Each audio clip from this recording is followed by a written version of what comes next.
안녕하세요. 매일 아침 말씀 묵상에 오신 여러분을 진심으로 환영합니다. 7일 19일 월요일 경종을 울리는 소리. 기억절. 하나님이여 내 속에 정한 마음을 창조하시고 내 안에 정직한 영을 새롭게 하소서. 생각할 문제. 나단 선지자는 왜 이야기를 통해서 교훈하기로 했는가? 다윗은 왜 우리아에게 또 바세바에게 범죄를 했지만 여호와께 죄를 범했다고 고백하는가? 오늘 우리에게 주는 교훈은 무엇인가? 나단 선지자는 다윗에게 마치 재미있는 이야기를 해주는 것처럼 한 이야기를 끄집어내었습니다. 그런데 왜 하나님께서는 다윗에게 이제 감추어 두었던 이야기, 이미 다 지나간 이야기라고 생각했는데 하나님은 나단 선지자를 통하여 그 이야기를 끄집어내신 것일까요? 왜냐하면 그 죄의 문제는 아직 해결되지 않았기 때문입니다. 죄는 감추어 둘 수 있는 것이 아닙니다. 반드시 그 대가를 누군가가 지불해야만 하는 것이 죄의 모습입니다. 만약 다윗이 하나님께 나와서 죄를 회개하며 그 죄를 주님의 십자가에 의지하지 아니했다고 하면 다윗은 그 죄값으로 인하여 멸망할 수밖에 없었기 때문에 하나님은 다윗을 구원하시기 원하시고 너무나 사랑하셔서 이미 다 덮어놓았고 아무 문제가 없다고 생각하는 다윗을 찾아오셔서 한 이야기를 끄집어내시는 것입니다. 나단이 다윗에게 이야기합니다. 한 성읍에 두 사람이 있는데 한 사람은 부하고 한 사람은 가난했습니다. 그 부한 사람은 양과 소가 심히 많았으나 가난한 사람은 아무것도 없고 자기가 사서 기르는 작은 암양 새끼 한 마리뿐이었습니다. 그 암양 새끼는 그와 그의 자식과 함께 자라며 그가 먹는 것을 먹으며 그가 마시는 것을 마시며 그의 품에 누움으로 그에게 딸처럼 사랑스러운 존재였습니다. 그런데 어느 행인이 그 부잣집에 오매 그 부자가 자기의 수많은 양들을 잡아서 대접하지 아니하고 가난한 사람의 하나뿐인 그 양 새끼를 잡아다가 자기에게 온 사람을 위하여 잡아서 대접했습니다. 그 얘기를 듣자 다윗은 분노하면서 이야기합니다. 이 일을 행한 사람은 마땅히 죽을 자라. 그가 불쌍히 여기지 아니하고 이런 일을 행하였으니 그 양새끼를 4배나 갚아줘야 하리라. 자기도 모르는 사이에 다윗은 엄중한 죄의 선고를 했습니다. 그때 다윗이 아마도 나단이 그때 다윗의 가슴을 향하여 그림처럼 지적하지 않았나 싶습니다. 나단이 손을 들어서 다윗을 가리키면서 당신이 바로 그 사람이라. 당신이 바로 그 사람이라. 나단의 손가락은 이제 아무런 일이 없다고 생각하고 다 지나간 일이라고 생각했던 다윗의 양심을 뒤흔들고 흔들어 깨웠습니다. 그리고 다윗은 그 모든 사실 사건 배후에 계신 하나님의 준엄한 경고를 보게 된 것입니다. 그래서 다윗은 하나님의 거룩한 임재 앞에 두려운 경고 앞에 무릎을 꿇고 통회하며 내가 여호와께 죄를 지었나이다라고 고백하는 모습을 우리는 발견하게 됩니다. 나단은 참으로 지혜로운 선지자였습니다.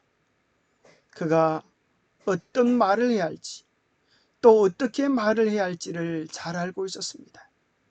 다윗이 잘 알아들을 수 있는 가장 친근한 방법으로 그에게 이야기를 전했습니다.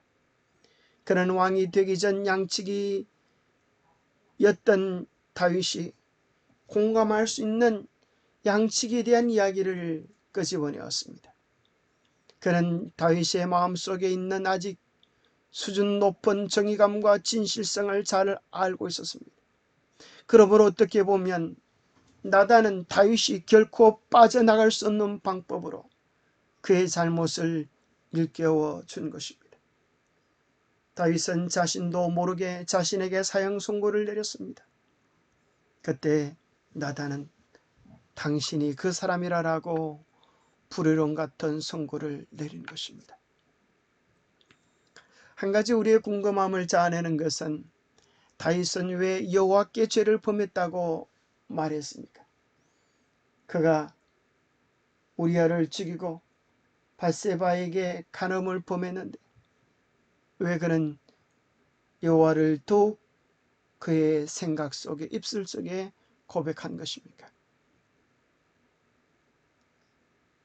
사무엘하 12장 13절에 다윗이 나단에게 이르되 내가 여호와께 죄를 범하였노라 하매 나단이 다윗에게 말하되 여호와께서도 당신의 죄를 사하셨나니 당신이 죽지 아니하려니와.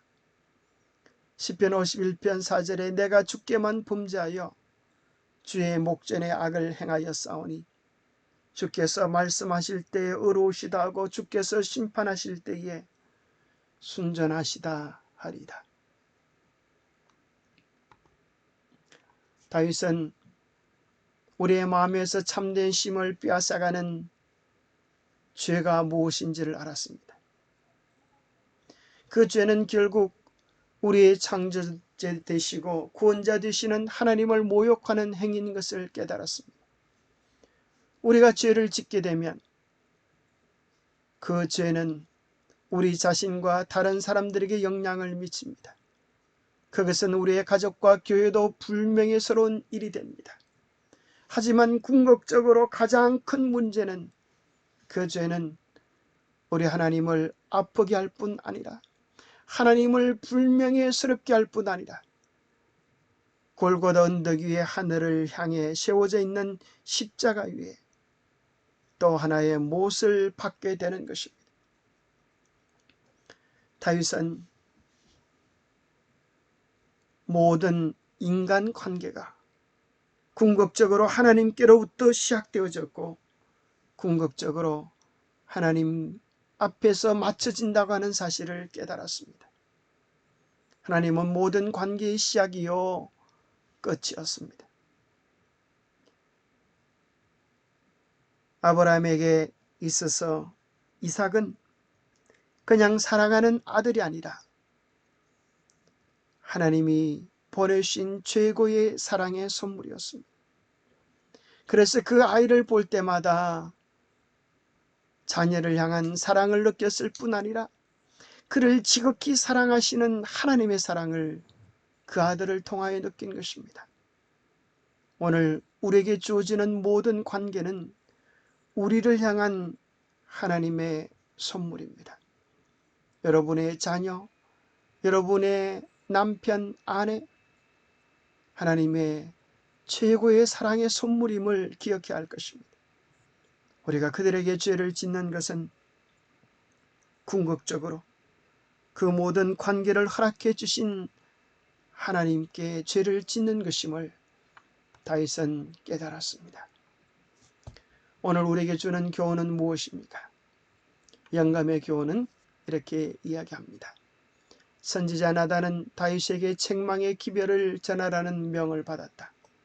이것은 매우 혹독한 기별이었다. 이와 같은 책망을 받고도 책망한 자로 하여금 반드시 죽음으로써 그 값을 치르게 하지 않을 군주는 거의 없었다. 나단은 굽히지 않고 하나님의 선고를 전했으나 왕의 동정심을 끌고 그의 양심을 환기시켜 자기의 입술로 자신에게 사형 선고를 내릴 그와 같은 하늘로부터 온 지혜를 사용하였다.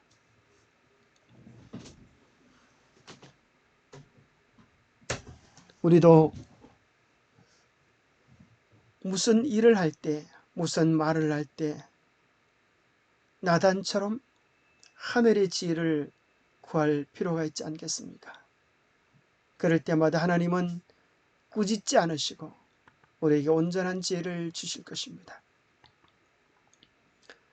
우리는 관계에 대한 새로운 눈을 가져야 할 것입니다. 내 주위에 있는 모든 자가 하나님의 자녀들이요. 또 더 나아가서 하나님 자신처럼 대하는 그런 눈을 가져야 함을 성경은 이야기해 주고 있습니다.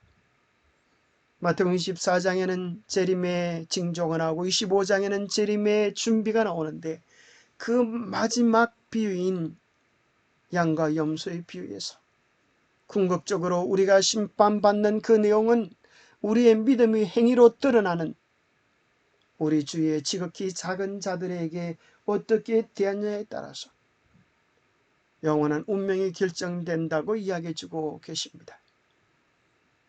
내 형제 중에 지극히 작은 자 하나에게 한 것이 곧 하나님께 한 것이니라. 우리는 하나님을 대하는 심정으로 우리의 모든 관계를 소중히 여기고 존중히 여겨야 하겠습니다. 우리는 예수 그리스도의 십자가의 보혈로 인하여 이제 우리는 하늘 가족이 되게 된 것입니다.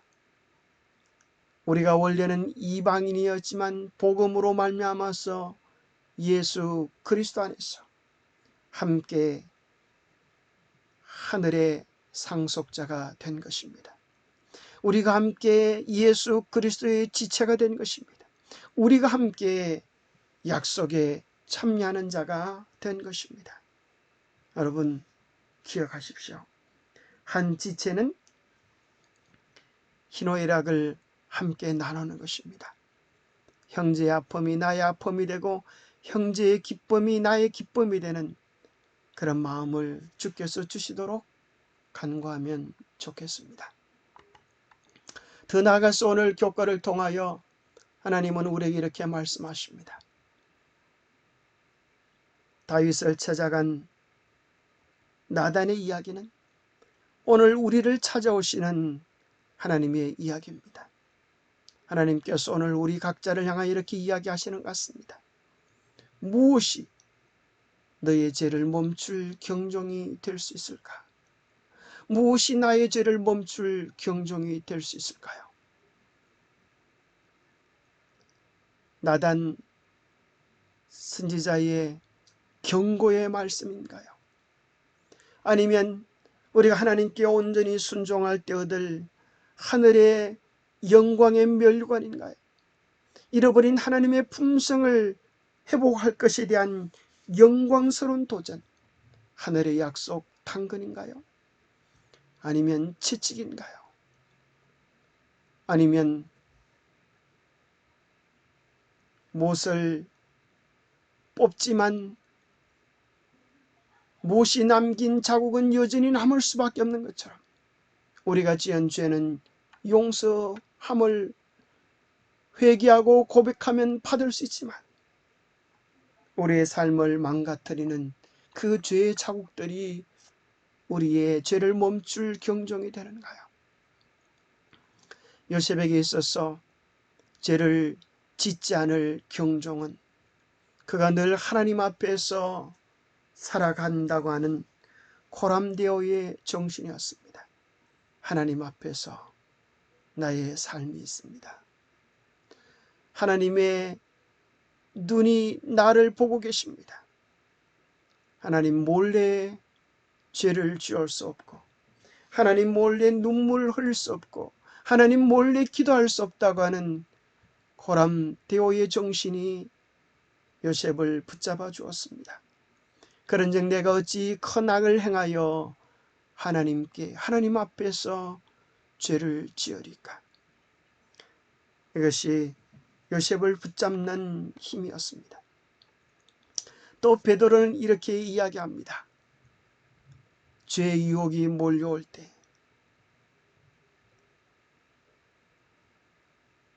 육체가 고난을 받을지라도 주의 약속을 붙잡으며 간구하라. 육체의 고난을 갑옷으로 삼으라. 오늘날 많은 사람들이 담배를 끊지 못하는 이유는 담배를 끊으면 오는 금단 정세 때문에 담배를 끊고자 결심했다가 금단 정세가 몰려오면 또다시 담배를 피기 시작합니다. 그러나 건강 강연을 들으면서 배웠던 한 가지 교훈은 금단 정세 때문에 죽는 사람은 아무도 없다는 것입니다. 금단 정세를 몸이 좋아지는 신호로 그렇게 받아들이라는 것입니다. 우리가 죄를 멈추면 우리의 몸속에서 죄를 달라고 간구하는 육신의 소리가 들립니다. 엘렌 화이트 부인도 고기를 좋아했습니다. 고기를 끊고 건강 기비를 받아들이고 이제 채식하기로 작정했을 때 그의 육신 속에서 고기를 달라고 아우성치는 육신의 소욕을 느꼈습니다. 그때 그는 이렇게 기도했습니다. 하나님, 저를 도와주십시오. 제 육신의 소욕이 나를 끌고 간다 할지라도 나는 주님이 원하지 않는 것으로 내 몸을 더럽힐 수 없습니다. 그렇게 간절히 기도했을 때 그의 마음속에서 그 소욕이 점점 멀어지는 경험을 했습니다. 우리도 육체의 고난을 갑옷으로 삼는 마음이 필요합니다. 죄를 이기기 위하여 죄를 먹지 않을 때, 보지 않을 때 우리의 마음을 찾아드는 강한 끌림을 하나님께 나와서 기도하며 이겨내는 시간을 가져야 합니다. 그러므로 이미 육체의 고난을 받으셨으니 너희도 같은 마음으로 갑옷을 삼아라. 이는 육체의 고난을 받은 자가 죄를 그쳤음이라 하셨습니다. 우리의 마음속에 죄에 대한 유혹이 몰려올지라도 다윗의 죄의 결과를 보고 예수님의 십자가를 바라보고 하나님, 주님께서 이렇게 나를 사랑하시니 내가 더 이상 육신의 지배, 죄의 지배를 받으며 살기를 원하지 않습니다. 주님 기뻐하는 삶을 살기를 원합니다. 저를 도와주십시오. 그렇게 기도해 보지 않겠습니까?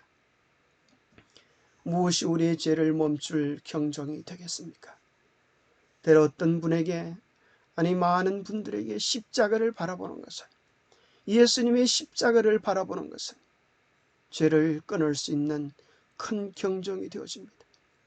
주님의 십자가를 바라볼 때 내 죄가 무슨 일을 했는지 우리는 분별하게 되고, 나를 구원하기 위하여 주님께서 어떤 희생을 치르셨는지를 알게 되고, 내 죄가, 내 고집이 주님께 어떤 고통을 안겨드리는지를 깨닫게 될 것입니다. 사람이 십자가에 들리신 예수님을 바라볼 때는 인간의 죄가 무엇인지 분별하게 된다. 그는 영광의 주님을 징벌하고 십자가에 못 박게 한 것이 죄라는 것을 깨닫는다. 말로 다할 수 없는 따뜻한 사랑을 받았음에도 불구하고 계속해서 변망덕과 반역으로 일관된 생애를 살아왔음을 알게 된다. 그는 가장 좋은 친구를 버리고 가장 귀중한 하늘의 선물을 모독해 온 것이다. 계속해서 그것도 직접 하나님의 아들을 십자가에 못 박으며 상처를 받아 피가 흐르는 그분의 심장을 찔러온 것이다. 그 넓고 어둡고 깊은 죄의 심년에 의해 하나님과 분리되어 있는 주님의 가슴이 찢어지는 슬픔을 느끼도록 우리는 끊임없이 죄를 지어온 것입니다. 주님의 십자가를 바라보면서 내 죄가 그분의 가슴을 얼마나 아프게 하는지, 그분을 얼마나 고통스럽게 하는지를 바라볼 때 우리는 그분 때문에 죄가 미워지는 마음을 가지게 될 것입니다. 그것이 우리에게 주시는 성령의 은혜입니다. 하나님 아버지, 우리의 영혼의 통로를 잘 지키며 살아갈 수 있도록 도와주시옵소서. 다윗에게 찾아오셔서 그의 죄를 한 이야기를 통하여 들려주셨던 것처럼 오늘 우리에게 다윗의 이야기를 통하여 우리에게 숨겨진 엄밀한 죄들을 고백하게 하시고 돌이키라고 하시는 주의 음성을 들을 수 있도록 도와주시옵소서. 오늘 다윗처럼 우리의 죄를 철저하게 고백하며 죄를 미워하는 마음이 있을 수 있도록 성령님 우리 안에 역사하여 주시옵소서. 우리의 시선이 날마다 하나님 앞에 있음을 기억하게 하여 주시고 우리의 죄가 예수님께 어떠한 고통을 안겨드렸는지 주님의 십자가를 깊이 생각하며 살아갈 수 있도록 도와주시옵소서. 십자가가 우리의 구원이요 우리의 자랑이요 우리의 승리가 됨을 경험하게 도와주시옵소서. 그래서 주님께서 주시는 새 옷을 입는 것이 얼마나 감격스럽고 새 옷을 지켜나가는 것이 얼마나 행복된 경험인지 우리로 경험하며 맛보며 깨닫게 하여 주시옵기를 우리 주 예수 그리스도로 모자하여 간절히 간구하옵나이다. 감사합니다. 오늘 다윗을 찾아오신 그 하나님께서 우리를 찾아오셔서 우리 안에 진정한 쉼과 평화와 기쁨과 승리를 주시게 되기를 축복합니다. 감사합니다.